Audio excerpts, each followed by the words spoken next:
രാജ്യസഭാ തെരഞ്ഞെടുപ്പിലെ തിരിച്ചടിക്ക് പിന്നാലെ ഹിമാചലിലെ കോൺഗ്രസ് സർക്കാർ തുലാസിൽ. സർക്കാർ രൂപീകരിക്കാൻ ബി.ജെ.പി നീക്കം തുടങ്ങി. വിശ്വാസ വോട്ട് ആവശ്യപ്പെട്ട് ബി.ജെ.പി സംഘം ഗവർണറെ കണ്ടു. കൂറുമാറിയാൽ എം.എൽ.എമാരെ അയോഗ്യരാക്കുമെന്ന് കോൺഗ്രസ് നേതൃത്വം മുന്നറിയിപ്പ് നൽകി. പ്രശ്നപരിഹാരത്തിന് നിരീക്ഷകരായി നിയമിച്ച ഡി.കെ. ശിവകുമാറും ഭൂപീന്ദർ ഹൂഡയും എം.എൽ.എമാരെ നേരിട്ട് കാണും. 6 കോൺഗ്രസ് എം.എൽ.എമാരും കോൺഗ്രസ് സർക്കാരിന് പിന്തുണ നൽകിയ 3 സ്വതന്ത്രരും ബി.ജെ.പിക്ക് വോട്ട് ചെയ്തതോടെയാണ് പ്രതിസന്ധി ഉണ്ടായിരിക്കുന്നത്. രാധാകൃഷ്ണൻ ഡൽഹിയിൽ നിന്നൊപ്പം തന്നെ ബി ദിലീപ് കുമാർ ന്യൂസ് ഡെസ്കിൽ നിന്ന് നമ്മളോടൊപ്പം ചേരുന്നു. ആർക്കെ, നിലവിലെ സാഹചര്യത്തിൽ ഈ ഹിമാചലിലെ സർക്കാർ സമ്പൂർണ്ണമായും അനിശ്ചിതത്വം അല്ലെങ്കിൽ പ്രതിസന്ധി നേരിടുന്നു എന്ന് പറയാറായിട്ടുണ്ടോ? ഏത് തരത്തിലുള്ള രാഷ്ട്രീയ നീക്കങ്ങളാണ് ഇപ്പോൾ പിന്നാമ്പുറത്ത് നടക്കുന്നത്? ഏറ്റവും പുതിയ വിവരങ്ങൾ എന്തൊക്കെയാണ്? ഏതെങ്കിലും വിധത്തിൽ ഇപ്പോഴത്തെ സാഹചര്യത്തോട് അവർക്കൊരു ബന്ധമുണ്ട് എന്ന് അവർ പറഞ്ഞിരുന്നില്ല. മറിച്ച് നിലവിൽ നമുക്ക് മനസ്സിലാക്കാനായിട്ട് സാധിക്കുന്നത് ഇത് കോൺഗ്രസിന്റെ 6 എം.എൽ.എമാർ അവർ വളരെ ശക്തമായിട്ടുള്ള ഒരു നിലപാടിലേക്ക് മാറിയിരിക്കുന്നു എന്നുള്ളത് തന്നെയാണ്. അത് സുഖുവിനെ മാറ്റണം മുഖ്യമന്ത്രി സ്ഥാനത്ത് എന്ന നിലപാടിൽ നിന്ന് ഇനി തങ്ങൾ പിന്നോട്ട് പോകില്ല എന്ന് പറയുന്നു. മാത്രമല്ല, അവർ നൽകുന്ന സൂചന, കോൺഗ്രസ് ദേശീയ നേതൃത്വത്തിന് നൽകിയിരിക്കുന്ന സൂചന അനുസരിച്ച് ഈ വോട്ട് ചെയ്തത്, അതായത് ബി.ജെ.പി സ്ഥാനാർത്ഥിക്ക് വോട്ട് ചെയ്തത് തങ്ങൾ 6 പേരാണെങ്കിലും ക്രോസ് വോട്ട് ചെയ്തതിനേക്കാൾ കൂടുതൽ പേർ ഈ സുഖു മാറണം എന്ന് താല്പര്യപ്പെടുന്നവരുണ്ട്. അതുകൊണ്ട് ഈ ഏതെങ്കിലും വിധത്തിലുള്ള ഒരു നിലപാടുമായി അഥവാ സുഖുവിനെ മുഖ്യമന്ത്രിയായി തുടർന്നുകൊണ്ട് മുന്നോട്ട് പോകാം എന്നാണ് തീരുമാനമെങ്കിൽ അതിൽ വലിയ തിരിച്ചടി ഉണ്ടാകും എന്നുള്ള ഒരു മുന്നറിയിപ്പാണ് ഈ വിഭാഗം നൽകുന്നത്. തീർച്ചയായിട്ടും നമുക്ക് ഇപ്പോഴത്തെ സാഹചര്യത്തിൽ അതൊരു കോൺഗ്രസിനെ സംബന്ധിച്ച് ഈ ഉത്തരേന്ത്യയിലെ ഏറ്റവും പ്രധാനപ്പെട്ട സംസ്ഥാനം, കോൺഗ്രസിന് മറ്റ് സംസ്ഥാനങ്ങളിൽ ഉത്തരേന്ത്യയിൽ ഭരണമില്ല. അതുകൊണ്ട് അത് നിലനിർത്തിയേ മതിയാകൂ എന്നുള്ളത് ദേശീയ നേതൃത്വത്തിന്റെ ആവശ്യമാണ്. അതുകൊണ്ട് തന്നെ നിലവിലുള്ള സാഹചര്യം കോൺഗ്രസിന് മേൽ വലിയ സമ്മർദ്ദം ഉണ്ടാക്കുന്നതാണ്. സുരക്ഷിതമാണ് ഇപ്പോഴത്തെ സാഹചര്യം എന്ന് വിലയിരുത്താൻ സാധിക്കില്ല. അഥവാ ഏതെങ്കിലും വിധത്തിൽ കോൺഗ്രസ് ദേശീയ നേതൃത്വത്തെ സംബന്ധിച്ച് നിലവിലുള്ള സാഹചര്യത്തിലെ പ്രശ്നപരിഹാരം നടത്തിയില്ലെങ്കിൽ അത് ബി.ജെ.പി മുതലാക്കുന്ന വിധത്തിലേക്കാണ് പോകുന്നത്. ഏറ്റവും അവസാനമായിട്ട് നമുക്ക് അറിയാനായിട്ട് സാധിക്കുന്നത് ബി.ജെ.പിയുടെ പ്രധാനപ്പെട്ട ചില നേതാക്കന്മാർ ഷിംലയിലേക്ക് തിരിച്ചിട്ടുണ്ട്, അവരുടെ എത്തും എന്നുള്ളതാണ്. അങ്ങനെ ബി.ജെ.പിയുടെ ഫ്ലോർ മാനേജർമാർ കൂടി ഷിംലയിൽ എത്തിയാൽ എന്ന ദൗത്യം ഏറ്റെടുത്തിരിക്കുകയാണല്ലോ കർണാടക ഉപമുഖ്യമന്ത്രി ഡി.കെ. ശിവകുമാർ. അദ്ദേഹത്തിന്റെ കയ്യിൽ ഈ സർക്കാരിനെ സംരക്ഷിച്ചു നിർത്താനുള്ള എന്തെങ്കിലും ചെപ്പടി വിദ്യകൾ ഉണ്ടെന്ന് കരുതാനാകുമോ? ഇപ്പോഴ് ഗോവിന്ദ് സൂചിപ്പിച്ചതുപോലെ കോൺഗ്രസിന്റെ ക്രൈസിസ് മാനേജറായിട്ട് കഴിഞ്ഞ കുറച്ച് നാളുകളായിട്ട് അവതരിക്കുന്നത് രാജസ്ഥാൻ മുതൽ ഇപ്പോൾ ഹിമാചൽ പ്രദേശ് വരെ ഡി.കെ. ശിവകുമാറാണ്. ഡി.കെ. ശിവകുമാറിന്റെ പക്കൽ ചില ആയുധങ്ങളുണ്ട്. അതിൽ ഏറ്റവും പ്രധാനപ്പെട്ടത് അദ്ദേഹം ഇപ്പോൾ കർണാടകയിൽ ഉപമുഖ്യമന്ത്രിയാണ് എന്നുള്ളത് തന്നെയാണ്. അങ്ങനെയുള്ള ഒരു സാഹചര്യത്തിൽ അദ്ദേഹത്തിന്റെ പക്കൽ ചില നിയന്ത്രണങ്ങൾ ഒക്കെ ഉണ്ടാകും ഈ എം.എൽ.എമാരുമായി ബന്ധപ്പെട്ട് എന്നുള്ളതാണ് അറിയാനായിട്ട് സാധിക്കുന്നത്. ശേഷിച്ച എം.എൽ.എമാരെ തങ്ങളോടൊപ്പം നിർത്തുക, ഇതിന്റെ ഭാഗമായിട്ട് ഏതെങ്കിലും എം.എൽ.എമാർ നിലവിൽ ബി.ജെ.പിക്ക് അനുകൂലമാകുന്ന സമീപനം സ്വീകരിച്ചാൽ അവരെ അയോഗ്യരാക്കുന്ന നടപടികളിലേക്ക് പോവുക, ഇതാണ് ഇപ്പോൾ തീരുമാനിച്ചിരിക്കുന്നത്. ഈ 6 പേരോടും ഡി.കെ. ശിവകുമാർ നേരിട്ട് തന്നെ സംസാരിച്ചിരുന്നു ഫോൺ മുഖേന എന്നാണ് നമുക്ക് അറിയാനായിട്ട് സാധിക്കുന്നത്. അതിനുശേഷമാണ് അവർക്കൊരു ഷോക്കോസ് നോട്ടീസ് നൽകാനായിട്ട് തീരുമാനിച്ചിരിക്കുന്നത്. 1.5 മണിക്ക് മുമ്പ് ഇതുമായി ബന്ധപ്പെട്ടിട്ടുള്ള മറുപടി നൽകണം എന്ന രീതിയിലുള്ള നിർദ്ദേശമാണ് നൽകിയിരിക്കുന്നത്. അഥവാ 1.5 മണിക്ക് മുമ്പേ ഇവർ മറുപടി നൽകിയില്ലെങ്കിൽ ഇവർക്കെതിരെ അച്ചടക്ക നടപടി അടക്കമുള്ള കാര്യങ്ങളിലേക്ക് കടക്കും. അങ്ങനെ അവരെ മാറ്റി നിർത്താനും തൽക്കാലം സർക്കാരിനെ അവിടെ തുടർന്ന് മുന്നോട്ട് കൊണ്ടുപോകാനും വേണ്ടിയിട്ടുള്ള ശ്രമങ്ങളാണ് നടത്തുന്നത്. അഥവാ ഈ 6 പേർ കൂടി ചർച്ചയ്ക്ക് തയ്യാറാകുന്ന ഒരു സാഹചര്യം ഉണ്ടായാൽ ലോക്സഭാ തെരഞ്ഞെടുപ്പിന് ശേഷം എന്ന വിധത്തിൽ ഒരു ഉപാധി മുന്നോട്ട് വെച്ച് ലോക്സഭാ തെരഞ്ഞെടുപ്പിലെ പ്രകടനം മികച്ചതാണെങ്കിൽ മുഖ്യമന്ത്രി സ്ഥാനത്ത് സുഖുവിനെ തുടരാൻ അനുവദിക്കുകയും അതിനുശേഷം അല്ലെങ്കിൽ മാറ്റുകയും ചെയ്യുന്ന വിധത്തിലേക്ക് ഒരു തീരുമാനം എന്ന വിധത്തിലാണ് കാര്യങ്ങൾ പോകുന്നത്. ഗോപി, ശരി. ബി ദിലീപ് കുമാർ കൂടി നമ്മളോടൊപ്പം ചേരുന്നു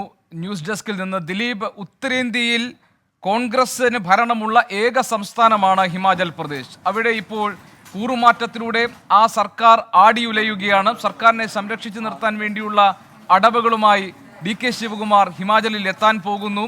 ഏത് വിധേനയും ഈ സർക്കാരിനെ സംരക്ഷിച്ചു നിർത്തുക എന്നതാണ് സ്വാഭാവികമായും ഡി.കെ. ശിവകുമാറിന് മുന്നിലുള്ള പ്രധാനപ്പെട്ട ദൗത്യം. അത് സാധ്യമാകുമോ ഹിമാചലിൽ? ഇപ്പോൾ കൂറുമാറ്റം വന്നതോടുകൂടി 34 എന്ന നിലയിൽ കക്ഷി നിലനിൽക്കുകയാണ്. അവിശ്വാസം കൊണ്ടുവരാൻ വേണ്ടി ബി.ജെ.പി നീക്കങ്ങൾ ആരംഭിച്ചു കഴിഞ്ഞു, ഗവർണറെ കണ്ടു കഴിഞ്ഞു. ഹിമാചലിൽ കോൺഗ്രസ് സർക്കാരിന്റെ ഭാവി എന്താകും? ഗോപി, അപ്രതീക്ഷിതമായ തോൽവിയാണ് ഇന്നലെ രാജ്യസഭാ തെരഞ്ഞെടുപ്പിൽ ഹിമാചൽ പ്രദേശിൽ ഉണ്ടായത്. ദേശീയ തലത്തിൽ തന്നെ കോൺഗ്രസിന്റെ മുതിർന്ന നേതാവായ അഭിഷേക് മനു സിംഗ്വിയാണ് പരാജയപ്പെട്ടത്. വളരെ സുരക്ഷിതമായി ജയിച്ചു കയറാം എന്ന് കോൺഗ്രസ് വിചാരിച്ചിരുന്ന സീറ്റാണ് ഹിമാചൽ പ്രദേശിലെ ഈ രാജ്യസഭയിലേക്കുള്ള തെരഞ്ഞെടുപ്പ്. അവിടെയാണ് BJP ഒരു സ്ഥാനാർത്ഥി ഹർഷ് മഹാജനെ നിർത്തുന്നു. നേരത്തെ കോൺഗ്രസുകാരനായിരുന്നു ഹർഷ് മഹാജൻ. വീരഭദ്ര സിംഗ് മന്ത്രിസഭയിലൊക്കെ മന്ത്രിയായിട്ടുണ്ട് അദ്ദേഹം. 2022 വരെ ഡിസംബർ വരെ അദ്ദേഹം കോൺഗ്രസുകാരനായിരുന്നു. പിന്നീടാണ് ഈ തെരഞ്ഞെടുപ്പിന്, കഴിഞ്ഞ നിയമസഭാ തെരഞ്ഞെടുപ്പിന് തൊട്ട് മുമ്പാണ് അദ്ദേഹം കോൺഗ്രസിൽ നിന്നും BJPയിൽ ചേർന്നത്. ആ ഹർഷ് മഹാജൻ തന്നെ ഇപ്പോൾ കോൺഗ്രസ് സർക്കാരിൻ്റെ പതനത്തിന് വഴിയൊരുക്കുമോ എന്ന ആശങ്കയാണ് ഇപ്പോൾ കോൺഗ്രസ് നേതാക്കൾക്കുള്ളത്. നേരത്തെ BJP നേതാക്കൾ ഗവർണറെ കണ്ട് ഉടൻ തന്നെ നിയമസഭ അവിടെ വിശ്വാസ വോട്ട് തേടുന്നതിനാവശ്യമായ സൗകര്യങ്ങൾ അതോടൊപ്പം തന്നെ സ്പീക്കർക്ക് അതിനുള്ള നിർദ്ദേശങ്ങളൊക്കെ നൽകണം എന്ന് ആവശ്യപ്പെട്ടിരുന്നു. ഏതായാലും ഇനി എന്തായിരിക്കും ഗവർണറുടെയും സ്പീക്കറുടെയും നീക്കം എന്നതാണ് ശ്രദ്ധേയമായ കാര്യം. കോൺഗ്രസ് ആകട്ടെ ഈ പ്രശ്ന പരിഹാരത്തിനുള്ള തീവ്ര ശ്രമത്തിലാണ്. കർണാടക ഉപമുഖ്യമന്ത്രി DK ശിവകുമാറിനെയും ഹരിയാനയിലെ മുതിർന്ന കോൺഗ്രസ് നേതാവ് ഭൂപീന്ദർ സിംഗ് ഹൂഡയെയുമാണ് ഇപ്പോൾ ഈ പ്രശ്ന പരിഹാരത്തിനായി ഹൈക്കമാൻഡ് നിയോഗിച്ചിരിക്കുന്നത്. കോൺഗ്രസ് നേതൃത്വത്തിന് മുന്നിലുള്ള പ്രധാനപ്പെട്ട വഴികൾ ഇവയാണ്. ഒന്ന്, ഈ സുഖ്വീന്ദർ സിംഗ് സുഖുവിനെ മുഖ്യമന്ത്രി സ്ഥാനത്ത് നിന്ന് മാറ്റി മറ്റാരെയെങ്കിലും മുഖ്യമന്ത്രിയാക്കാമോ എന്ന ചർച്ച നടത്തുക.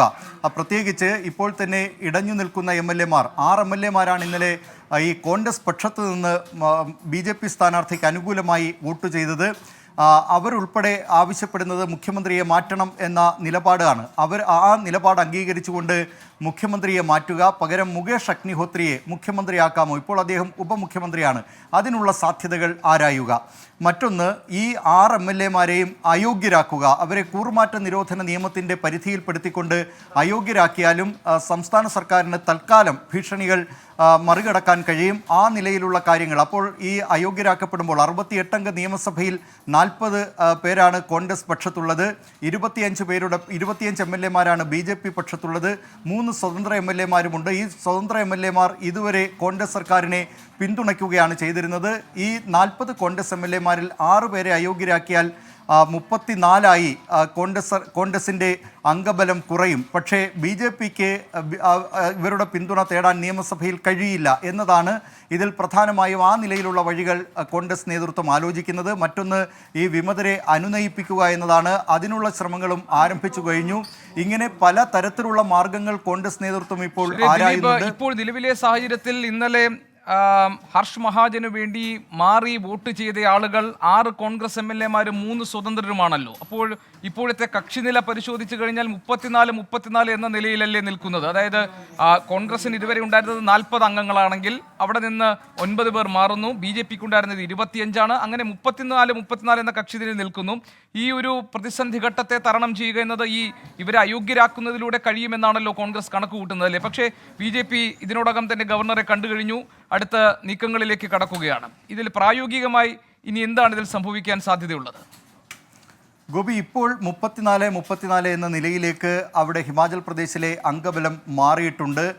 പക്ഷേ ഈ കാര്യത്തിൽ സ്പീക്കറുടെ നിലപാട് വളരെ നിർണായകമായിരിക്കും. കാരണം കോൺഗ്രസ് നേതൃത്വത്തിൻ്റെ കത്ത് പരിഗണിച്ചുകൊണ്ട് ഈ 6 MLA-മാരെ അയോഗ്യരാക്കുകയാണെങ്കിൽ BJP പക്ഷത്ത് അത്രയും MLA-മാരുടെ കുറവുണ്ടാകും.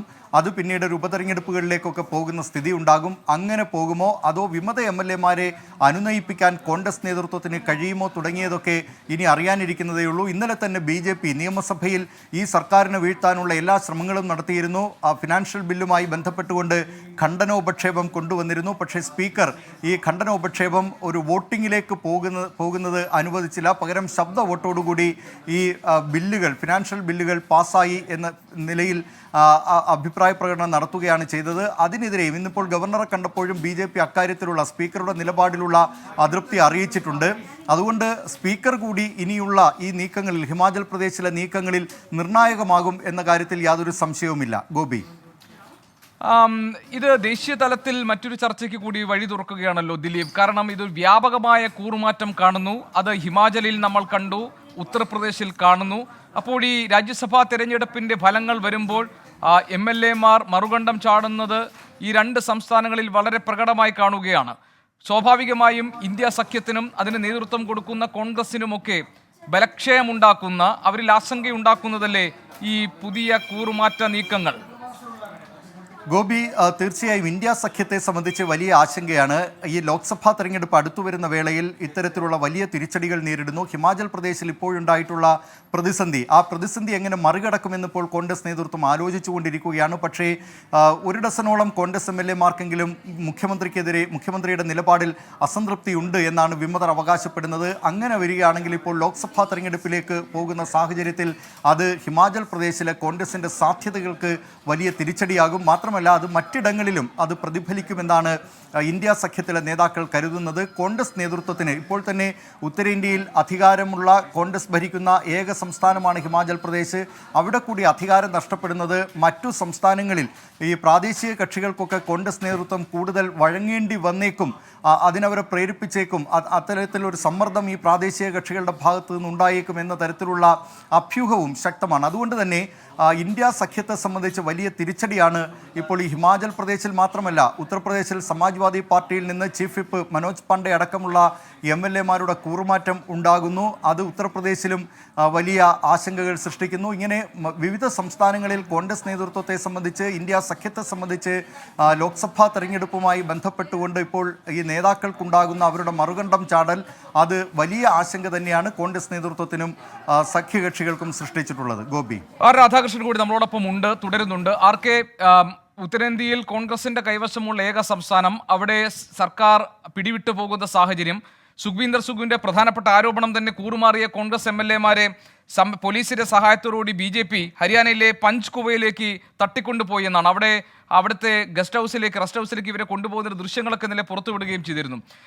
സ്വാഭാവികമായിട്ടും BJP-യുടെ അടുത്ത നീക്കം ഇപ്പോൾ ഗവർണറെ കണ്ട സാഹചര്യത്തിൽ അവിശ്വാസം കൊണ്ടുവരിക എന്നതായിരിക്കില്ലേ? വരും ദിവസങ്ങളിൽ വളരെ പെട്ടെന്ന് തന്നെ അതിലേക്ക് നീങ്ങാനാണോ BJP ഉദ്ദേശിക്കുന്നത്?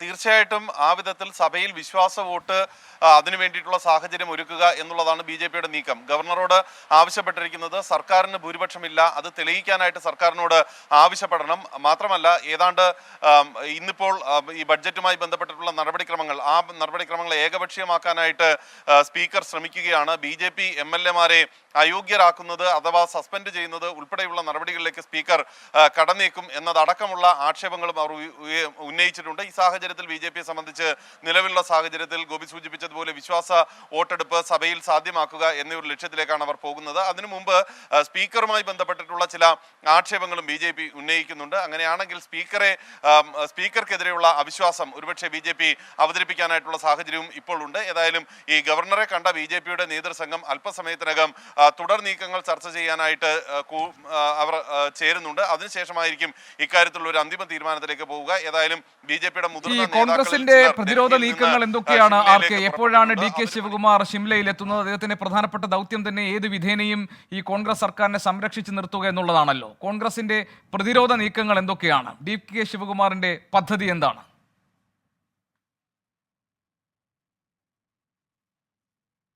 തീർച്ചയായിട്ടുമാണ് ഗോപി. ഹിമാചൽ പ്രദേശിനെ ഇപ്പോഴത്തെ സാഹചര്യത്തിൽ സംരക്ഷിച്ച് നിർത്തേണ്ടത് അഥവാ സർക്കാരിനെ നിലനിർത്തേണ്ടത് കോൺഗ്രസിന്റെ ആവശ്യമാണ്. മാത്രമല്ല, അത് ഈ ഭരണപരമായിട്ടുള്ള അഥവാ രാഷ്ട്രീയമായിട്ടുള്ള ചിന്തകൾക്ക് ഉപരിയായിട്ട് നടക്കുന്ന ചില അന്വേഷണങ്ങളുമായി ബന്ധപ്പെട്ടിട്ടും ഹിമാചൽ പ്രദേശ് ഏറ്റവും പ്രധാനപ്പെട്ട ഒരു ഇടമാണ്. അതുകൊണ്ട് തന്നെ BJP-യെ സംബന്ധിച്ച് ആ വിധത്തിൽ ചില ലക്ഷ്യങ്ങൾ ഉണ്ട്. അവിടെ നടന്ന ചില ഇടപാടുകൾ അത് ED-യുടെയും CBI-യുടെയും അന്വേഷണത്തിന് സമയത്താണെങ്കിലും അവിടെ ഈ സംസ്ഥാന സർക്കാർ മാറിയത് അവർക്ക് വലിയ തിരിച്ചടി വന്നിട്ടുണ്ട്. നെഹ്റു കുടുംബത്തിന് അടക്കമുള്ള ആക്ഷേപങ്ങൾ ഒക്കെ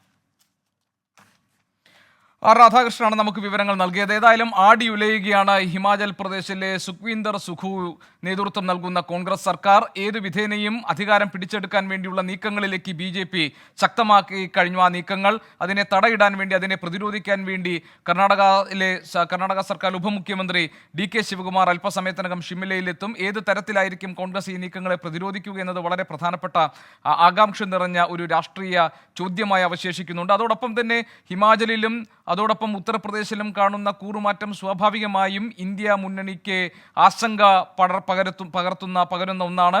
കോൺഗ്രസിന് പ്രത്യേകിച്ച് കോൺഗ്രസ് ഉത്തരേന്ത്യയെ അധികാരത്തിലിരിക്കുന്ന ഏക സംസ്ഥാനമാണ് ഷിംല. അവിടെ അധികാരം കൈവിട്ടു പോകുന്ന സാഹചര്യം എന്നത് കോൺഗ്രസിനെ സംബന്ധിച്ച് ഇന്ത്യ സഖ്യത്തിൽ അവരുടെ നിലയെ കൂടുതൽ ദുർബലമാക്കും എന്നുള്ള ആശങ്കയും നിലനിൽക്കുന്നുണ്ട്. രാധാകൃഷ്ണൻ ഡൽഹിയിൽ നിന്നും, ദിലീപ് കുമാർ ന്യൂസ് ഡെസ്കിൽ നിന്നും നമുക്ക് വിവരങ്ങൾ നൽകുകയായിരുന്നു.